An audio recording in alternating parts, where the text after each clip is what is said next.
Wassup YouTube, PokePrimer here, ready to deliver you our Week 3 team builder in the EBL, the Elite Battle League. We have taken over this team, which we have renamed the Pittsburgh Patriots. We are using the old team name because, you know, Paplio has under base 40 stats, so why not? But we are renamed the Pittsburgh Patriots for this league, and we are taking on the New England Patrats. The Patrats, very convenient that we're taking on the New England Patrats here, and the Patriots are in the Super Bowl on Sunday. Crazy, right? Yeah. This is probably going to get uploaded after the Super Bowl. So if the Patriots won, fuck you, Tom Brady. If the Patriots lost, thank God. Thank you, Nick Foles. Thank you, Nicky Foles. Anyways, so we're here. We're prepping for the Patrats. Our team that we picked up is 0-2 so far, which is very, very unfortunate. So we're going to look to try and dig ourselves out of that hole this week to pick up the first win for this team. So let's hop right into this. His team consists of Fracture, which is a Z user, Duosion, Apom, Ferroseed, Tentacool, Badoo, Patrat, which is his other Z user, Cacnea, Corphish, Clefairy, and Froakie. So first thing to note is he has a lot of tier 3s on his squad. All 4 of his free picks, Cacnea, Corphish, Clefairy, and Froakie, are all tier 3, as well as having Ferroseed and Tentacool, all being able to use Eviolite on top of, Badoo and Patrat. But let's be completely honest, Badoo and Patrat are not coming to this game. If I see either one, then he just basically handed me a much easier battle, a much easier win. I'm not going to complain about it, but yeah, I don't see those two coming. Eviolite Ferroseed is going to be fucking annoying as hell. That's why I'm pretty sure half of my team has some type of fire coverage to break through it, so hopefully that will work out in my favor. Fracture, if it is a Dragon Dance setup variant, could be a bit of a problem as well. We will see how that goes. A Dragon Dance Fracture could be a problem. Duosion is super fat, so that could be a huge problem to deal with. And Apom is fast as fuck. We actually had to speed crypt it with a couple of our mons, which was kind of annoying to have to do. And Clefairy could also be a threat if it's a setup variant. A setup Clefairy could cause us a lot of issues. Hopefully we have prepped enough, or we have the ability to break through these things properly. So we will see how this goes. But let's hop hard into this one. Our first mon we're bringing is going to be Nappy Anks, the Haunter, with the Ghostium Z. We're going to start off real strong using him as our Z user. It's going to be really, really legit. Enough speed, outspeed the Apom, which is his fastest team member. Max special attack, and just kind of through the rest HP and that little foreign Spadef that does nothing. Shadow Ball, Sludge Wave, Dazzling Gleam, HP Fire. Just 4 attacks just to hit as hard as we can. The HP Fire we have here up against the... just as our way of popping the Ferroseed. I mean, he has a bunch of grass types on the team. Cacnea, Badoo, things like that. Having HP Fire chip at those and knock those things down will be very, very useful for us in this matchup. Dazzling Gleam is there so that I can punch the Fracture, unless he's like really, really invested in like HP and Spadef and stuff like that. Dazzling Gleam will OHKO him, so that is a huge thing to note. Sludge Wave. Nice and stab Sludge Wave just to hit anything that doesn't resist it. It'll do really good damage to just about everything on his team except for the Ferroseed, which is immune, and the the Ferroseed that's immune, and the Tentacool who resists it. This is especially our way of breaking through a physically defensive Clefairy. It does stupid amounts of damage to it. So if it's physically defensive, we can break through it. If it's specially defensive, we have other physically offensive threats that can break it down very, very easily. So there is that. Lastly, we have the Ghostium Z with the Shadow Ball. Shadow Ball hits everything on his team except for Apom and Patrat. And one of those two mons I see have a 0% chance of coming, and the other one I just I mean, Apom could come.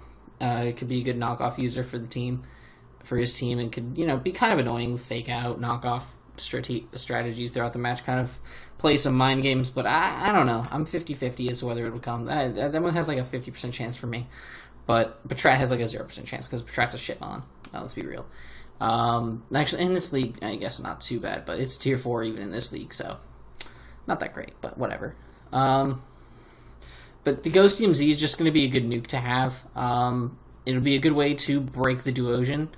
If it's like a Super Spadef set, or if it's an Assault Vest variant, or something along those lines. Ghostium Z is our way of breaking through that, because it can be built bulky enough to outlive us, to outlast us. So, like, if I end up in a 1v1 situation with the Duosion with Haunter, I'm literally just going to click Ghostium Z and just nuke the face off of it. I'm not going to give it any chance to do any kind of nonsense, just going to blow it away as fast as I can. So that's the point with Haunter. Haunter's just here to just break through things. I mean, that's going to be its goal for the majority of the season. It's going to just hit hard and do those kind of things. Next up, we have Graceland, the Staravia. Staravia is a fast mon. Staravia is a dope mon. Staravia is going to kill things this week. Choice Scarf Reckless with Brave Bird, Heat Wave, Roost, and U-Turn. Enough speed to outspeed the Froakie, which is, I believe, his second fastest mon underneath Apom. If he does bring Apom, it'll probably be like Silk Scarf or Life Orb or something to take advantage of Technician Fake Outs than other things. So I don't believe that... I know I can't outspeed it regularly with Staravia, so being Scarf will allow me to handle that properly. Reckless Brave Bird is just a nuke. Ferroseed, even though it is a steel type, it still doesn't appreciate it still doesn't appreciate it a lot, so it can do a massive amount of damage to pretty much everything on his team. He has very, very few switch-ins to a Reckless Brave Bird, and especially late game, this thing can clean house. However, Ferroseed does still count as one of those switch-ins, so if I can get the opportunity earlier on in the game, I might be able to click Heat Wave on a predicted Ferroseed switch-in if I feel ballsy enough to do so. It's an option. Could maybe use it late game, maybe get him comfortable with bringing in Ferroseed on Staravia, so I can maybe get a Heat Wave off and break through that thing really quick. We have Choice Scarf Roost. If I start getting really, really low late game and I'm not like statused or anything, I may be able to scare something out and click Roost and then just get myself out of there, which could be really, really nice. Maybe even bluffing a Scarf at some point. If I can use that to bluff that whether I'm Scarfed or not, which could be cool. And then, of course, U-Turn just to get momentum on things that could be really, really useful. The next mod we're bringing is Excalibur, the Hone Edge, holding the EVL Light because it is one of our tier 3 mons. Adamant Nature, max attack, a little bit of HP investment, and 220 speed. That 220 speed brings me up to 76, which, once multiplied by 2 by the Autotomize we are running, we will outspeed naturally every mon on his team, which is really great. So he'd have to have a Scarfer to outspeed us, and we'll know that the mon is Scarfed by it outspeeding us. Adamant Nature, this thing hits like a truck. Shadow Sneak, Sacred Sword, and Iron Head. Shadow Sneak is our way of hitting something. If we know that it's Scarfed, we can click Shadow Sneak on something, or if we bring something in directly that we can just assume can be Scarfed, we can just smack it as hard as we can with a Shadow Sneak. If it's going to be Scarfed, it's going to take a lot of damage from an Adamant Shadow Sneak from this thing, so it can be really huge. Sacred Sword is our way of hitting the Apom and the Ferroseed. If we can get set up and those things are a little bit low, or I'm actually pretty sure this thing actually almost Okos, if not Okos, the Apom, because Apom was very, very frail. And then the Iron Head is here just to break through the Clefairy and just as our alternate stab move, so we can just hit everything else super fucking hard. Honage actually has a lot of potential to do some decent work this week. I'm looking to try and get this thing some serious kills if I can. The next mon we're bringing is going to be Conehead, our Pineco. Fully physically defensive this week, relaxed nature with EVO Light. I actually forgot to drop his the battle's already happened at this point of me recording this. Is kind of pointless. I forgot to put his EV or IVs down to 0. I'll have to remember that for future references. But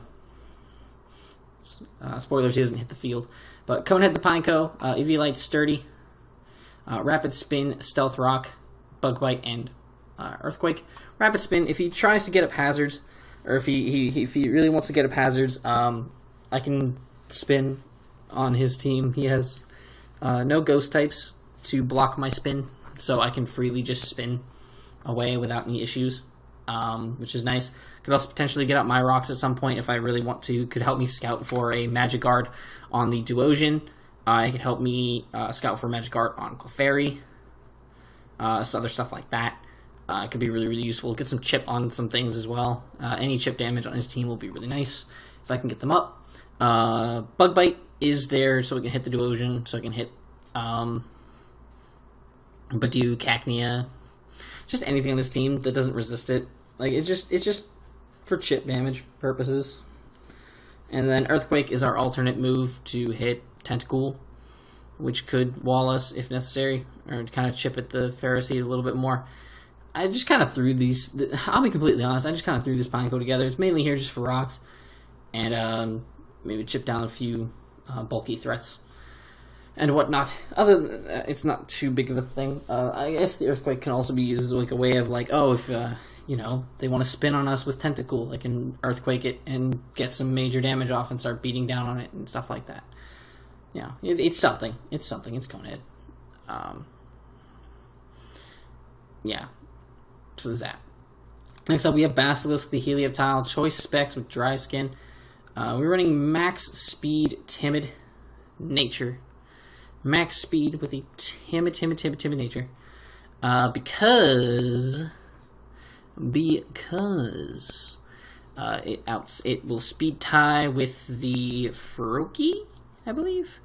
Does speed tie with the Froakie. I believe Froakie is the base 70 on the team, if I remember correctly.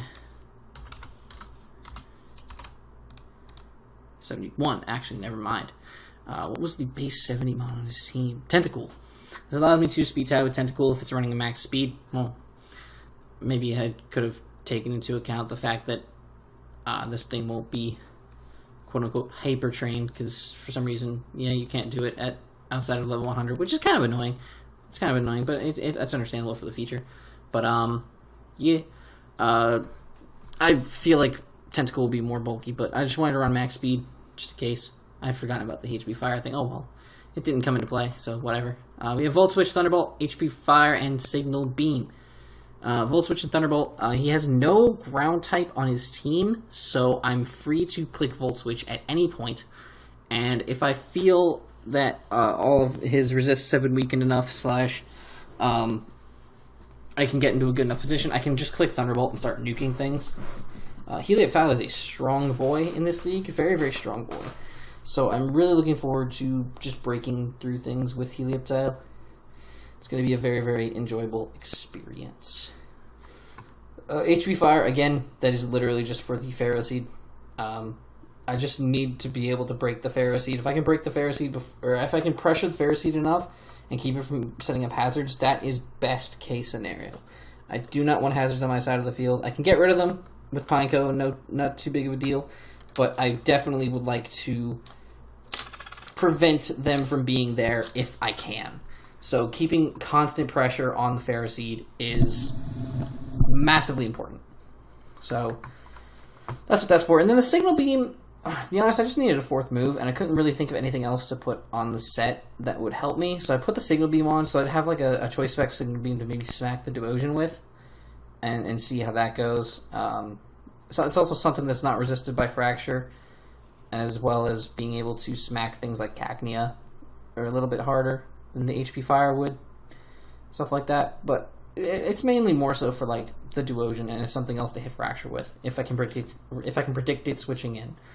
So it's that's how that is. And then the last one we're bringing this week is going to be Liability R Krokorok.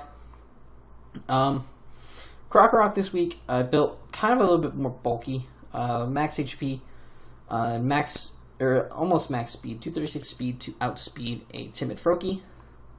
with 20 into its attack stat, just to give it a little bit of oomph. Knock off Earthquake, Fire Fang, and Taunt.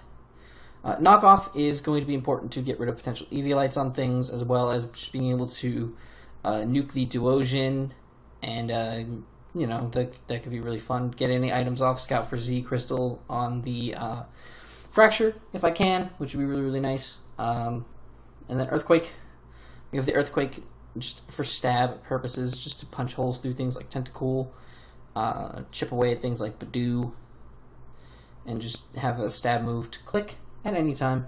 We have Fire Fang, of course, another form of coverage for Pharaoh Seed. This actually kind of works a little bit nicer because if he brings a Spadef Eviolite Pharaoh Seed to try to bulk out the hits from my HP Fire users, which I'm sure he's going to predict me to bring a whole bunch of things using HP Fire.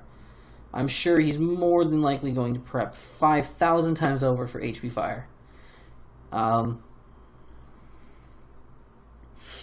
You know, Fire Fang could do a very decent amount of damage, as well as having Taunt. Taunt is kind of nice to have, because if I end up in a 1v1 with the Pharaoh Seed, I can taunt it so that it doesn't put up rocks, or Leech Seed me or anything like that, and then I'm free to start clicking Fire Fang on it. Or I can knock off its Eviolite then, and then start clicking Fire Fang, and then it actually makes killing it for the rest of my team 1,000 times easier. So, that is the team. We are going to hop right into the battle now. So let's get on into it.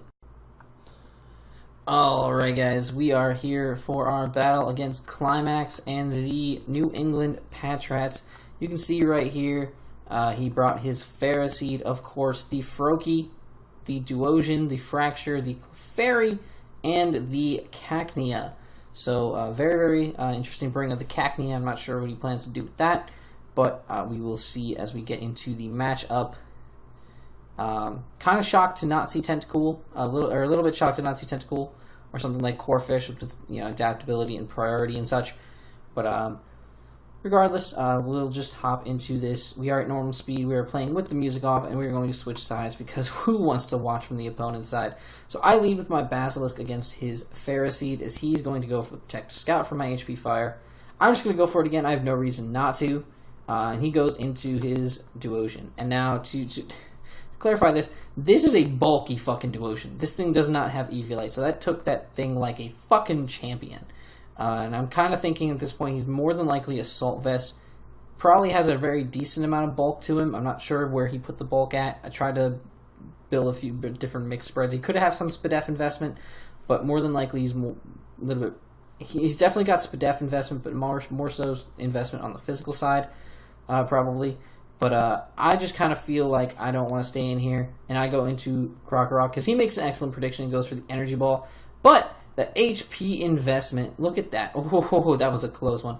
But if I didn't have all the HP investment I had on Krokorok, I would not have been able to live that at all.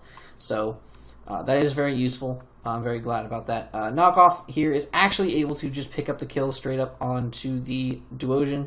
So Krokorok picking himself up a kill. Now, I stayed in here for one reason. Now, you might think, oh, why would you leave a Krokorok in on a Froakie? Well, Krokorok is specifically EV to outspeed this Froakie. So, if the Froakie is able to outspeed me, that means it's Choice Scarf. So, that's just information for later in the battle. Krokorok really wasn't super duper useful for the rest of this match. It did what it needed to do. It killed the Duosion, and that is perfect. So, Krokorok, you did good, buddy. But, now we know that this Froakie is Scarfed, so we now know how to play around it. So he's going to go back into Pharaoh Seed, as I am going to, once again, go back into Basilisk. And I'm just going to click Hidden Power again. This time, I'm going to swap into my Graceland, as he's going to swap into his Fracture. So that works out for me. So I'm actually going to go for the U-turn, as he's going to swap back into his Pharaoh Seed to get some Iron Barbs damage. I'm going to go into my Haunter. Get off an HP Fire. His Gyro Ball does a fuck ton of damage, but this is kind of a misplay on my part. I kind of should have saved this a little bit, I think. But I kind of wanted to make sure that I killed him, and I didn't want to go for an HP Fire. See, I thought he was going to switch here, predicting another HP Fire, maybe go into something like Clef or the Fracture. or even the Froakie. So I actually wanted to, I just go for my never-ending nightmare to try and maybe predict a switch. He actually does just go for the Protect, so it does just eat the Z move, but that puts him in a position so that Shadow Ball can kill. So it actually made me a little bit safer, so I can just go straight for the kill. Go for the Dazzling Gleam here. Now the calcs say that if he's just straight up offensive, I should have killed him. So he definitely has max HP for sure, and a significant amount of special bulk, because that thing ate that Dazzling Gleam like a champion. He's going to go for a Dragon Dance here, and that is kind of scary. He goes for the Night Slash, kills me off, but I recognize that I'm going to be faster than him. Staravia is going to just come in here and click that Brave Bird and just kill off the Fracture.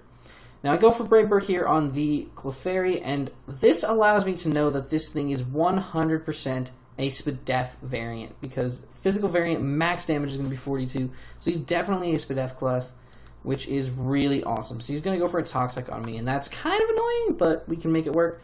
I go for another Brave Bird, and I'm just going to get a decent amount of damage off of him. He's going to go for a Wish. Now, predicting a Protect, I go out into Helioptile, but he goes for a Moonblast. Really, really smart play there. Kind of annoying, but really smart play. I go for a Volt Switch here, and then out into my Honedge, as he's going to Wish once again. Now, on the switch into the Cacnea, I figured one way or another, knowing this thing's Spadef, right? Knowing the Clefairy is in fact Spadef, and I am Eviolite, I can eat a Moonblast, obviously. If he has Protect as his last move, that's fine. I can easily set up an Autotomize in front of this thing, because either way, if he switches trying to predict me just to go straight for an attack, or if it just stays in, tries to protect, or even tries to attack me, I can get a free Autotomize up. I take everything from the Clefairy. I can get free speed boost here. So that was what I kind of, was kind of going through my mind at that point. So now I'm at +2 speed against this thing. It's going to go for a Sucker Punch and does a shitload of damage. Iron Head does a massive chunk as well, and puts it in range of an Adamant Shadow Sneak, which is great. Now, knowing this is Scarfed, I'm just going to go for a Shadow Sneak here, just to chip off some damage, and then it's going to go for a Scald. And this actually is perfect. This is the best scenario I could have asked for, because with the Dry Skin, and knowing this thing's Scarfed, I can literally just go straight into Heliolisk here, and now he is either forced to A, give me HP, or B, swap into his Clefairy and kill it off. One way or another, I'm golden to just click Thunderbolt. So I do just go for the Thunderbolt, and down goes the Clefairy finally. Now, I'm in the best position of all, because he can come back in, he can go for his Scarfed Ice Beam and kill me, that's fine. I can just go right out to Scarf Staravia, click that young Brave Bird, and pop that Froakie and win the game 2-0. We have broken the winless streak of this team. We've taken over, and I'm very, very excited about that fact. I'm super, super hyped to pick up a win with this team. This league is a lot of fun. This is such a cool league idea, so I'm very, very excited to give this a shot, and I'm looking forward to hopefully picking up some W's in the coming future. It's going to be really fun. Next week we are taking on the Philadelphia Phanpies, the battle of the PA teams. Let's do it. The way the Super Bowl should have gone, but hey, we're just gonna sit on the sidelines and be sad. Just gonna sit on the sidelines and just be sad. But yeah, that's all good for now, guys. If you guys have enjoyed this, make sure to leave a like down below and subscribe if you haven't already. And until next time, I'm PokePrimer, signing off.